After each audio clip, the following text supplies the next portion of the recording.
पण ज्या परिस्थितीत तुझं आणि आशूचं लग्न झालं त्या सगळ्याचा मला रागच आला. मला पटलंच नाही ते.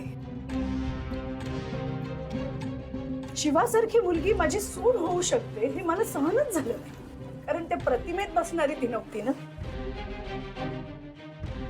पण कदाचित नियतीनेच तुम्हा दोघांची जोडी आधीच ठरवली होती.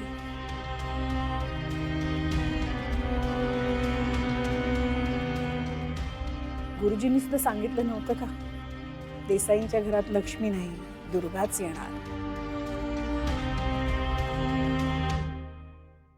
शिवा, मला वाटायचं तू एक मारामारी करणारी, गुंडगिरी करणारी, वाटेल तसं बोलणारी, अशी वेगळ्याच दुनियेत वाढलेली एक मुलगी आहेस.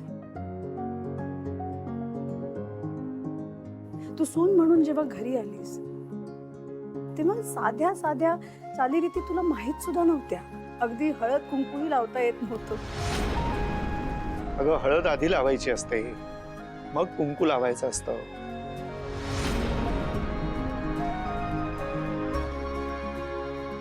तुझं ते नारळ फोडणं, दाताने दुधाची पिशवी, आता हसायला येते, पण त्यावेळी मला ते सगळं खटकत होतं.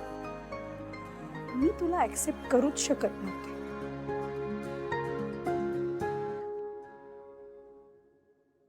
पण शिवा, तू सगळं शिकलीस ग.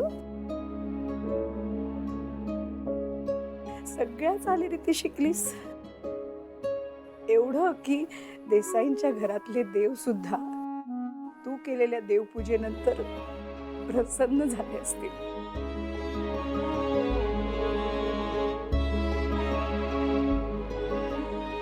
पण मी काही माझं मन बदलू शकत नव्हते. पण शिवा, ज्या वेळेला तू माझं कुंकू वाचवलंस, माझा संसार वाचवलास, तेव्हा हळूहळू सगळ्या गोष्टी माझ्या लक्षात यायला लागल्या. मला हे कळलं की सून घरात लक्ष्मी म्हणून येते, सुख घेऊन येते.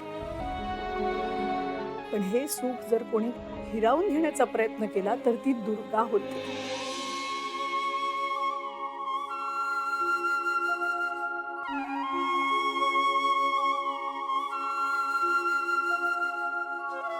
आणि हळूहळू मला तुझी बाजू समजायला लागली.